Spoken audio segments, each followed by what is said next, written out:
Now, your weather first with Storm Team 5. Good evening, everyone. I'm Storm Team 5 Chief Meteorologist Luke Sampe. We have some fog, mist, and wind out there. Sturgeon Bay, 44 degrees. We will slowly begin to improve things as we head through tonight and into tomorrow. The heavy rain is over with, but we're still going to be left with gloomy and dreary conditions. Temperatures are holding through the 40s at this hour. Our sunset officially at 8:06. Expect lots of clouds, some areas of fog, mist, and drizzle as we head through this evening. When we'll get back into some sunshine and highs into the 60s in the area's most accurate forecast. Local 5 News starts right now. Your stories, our community. This is Local 5 News with Tom Zalaski, Aaron Davison, and Chief Meteorologist Luke Sampe. The cries for improvements along Highway 15 grow louder after 2 deadly crashes take place in less than a week. Good evening. Thank you for joining us. I'm Tom Zalaski. And I'm Aaron Davison. A 10-year-old is dead after the car they were in crashed into a school bus head-on. It happened this morning around 8. Police say a 32-year-old Kokona woman was unable to stop when traffic slowed for a car turning left. According to officials, the car swerved into the left lane and hit the back end of a pickup truck driven by a 42-year-old Greenville man before hitting the bus head-on. The woman was severely injured in the crash. Her passenger, a 10-year-old Kokona boy, was killed. The 67-year-old Hortonville man who was driving the school bus suffered non-life-threatening injuries. No one was on the school bus besides him. The boy who died was a student at Hortonville Elementary. Our hearts and prayers are with the family. This is extremely difficult.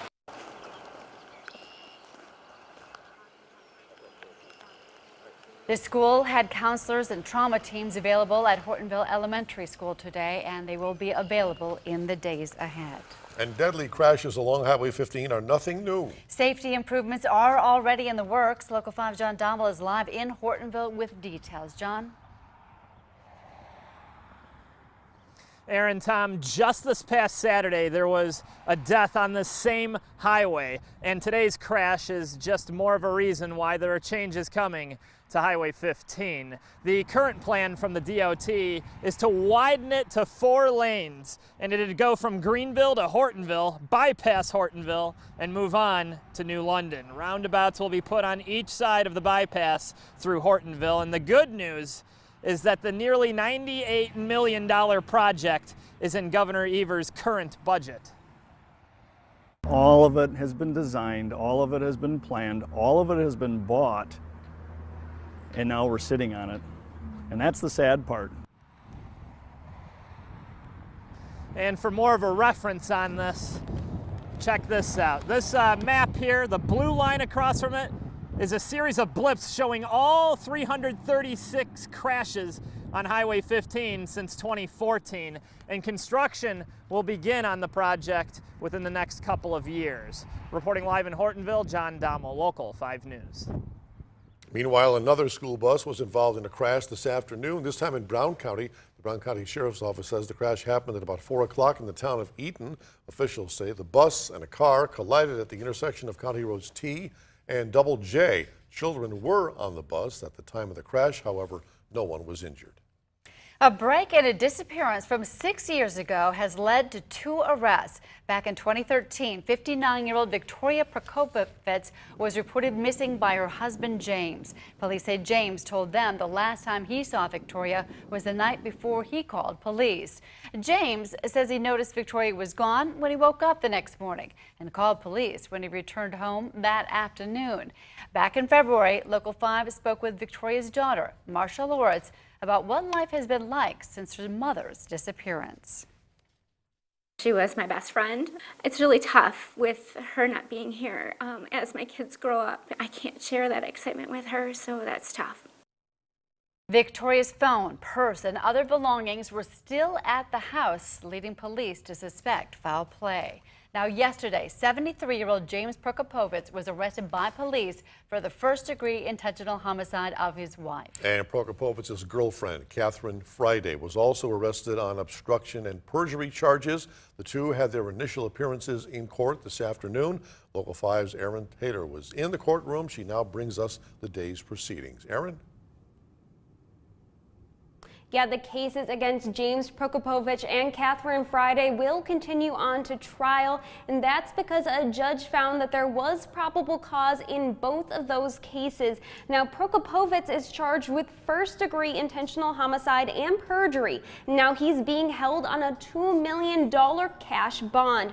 Prosecutors say that although this is a homicide case without a body, they do have a motive, namely Prokopovitz's relationship with Friday. Friday stands charged with perjury and obstruction. She is being held on a $25,000 bond. Now, both of those defendants are due back in court on May 22nd. Reporting live in Green Bay, Aaron Taylor, Local 5 News. Making headlines around the world tonight, Pope Francis is taking new steps to combat sex abuse in the Catholic Church and hold leaders accountable. Tina Kraus has the latest from London. Pope Francis issued groundbreaking church laws Thursday aimed at ending clergy sex abuse. Starting next month, all priests and nuns will be required to report abuse and cover-ups, including those by their superiors, to church authorities. The decree covers sex abuse of minors, child pornography, and the abuse of power. It introduces sweeping changes on holding bishops accountable for either committing sexual abuse or covering it up. The Pope's worldwide mandate requires that every diocese establish an office to deal with abuse and develop a way for people to easily and confidentially report it. The new procedures lay out timeframes, responsibilities, and put the onus on the Vatican to respond in 30 days. But perhaps the most revolutionary thing in this decree is that an ordinary Catholic, if he or she feels frustrated that a complaint made about a bishop is not going to be handled properly, she or he can send this complaint reported directly to the Vatican. The changes follow the recent dismissal of ex-Cardinal Theodore McCarrick, who was once one of the most influential church leaders in the U.S. A church investigation found McCarrick sexually abused minors and adult seminarians. After years of abuse and cover-up, Pope Francis has now vowed to chart a new course for the Catholic Church. Tina Kraus, CBS News. This new church law does not require whistleblowers to report alleged sexual abuse to the police. Turning now to more local news, Wisconsin Republicans voted today to reject a number of proposals from Governor Tony Evers' budget, including expanding Medicaid.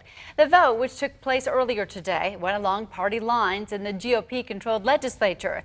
Democrats argued opinion polls show that the public is in favor of a Medicaid expansion. Republicans say they don't want to move an estimated 82,000 people to the state Medicaid program. If passed, the expansion could have brought in over $1 billion in federal money for health care priorities. Something else included in Governor Tony Evers' first budget proposal, a path to legalizing medical or recreational cannabis. It is anything but clear in the state of Wisconsin. The Republican-controlled legislature says this is not an issue which will be settled in the budget, but supporters of legalizing marijuana say they are ready to fight for this issue. We are disheartened that was the outcome. However, we understand that this is an uphill battle, and we are not afraid of the mountain that we are climbing. However, the battle for legalization goes beyond popular opinion. We have an in-depth look at the issue coming up tonight on Local 5 News at 10. Well, a candlelight vigil honoring police officers killed in the line of duty is now underway. We'll have a live look at this year's event still ahead. Still cloudy and very gloomy out there, but at least the heavy rain is over with. We do have some sunshine and highs rebounding back into the 60s in the Storm Team 5 forecast. You're watching Local 5 News with Tom Zalaski and Aaron Davison.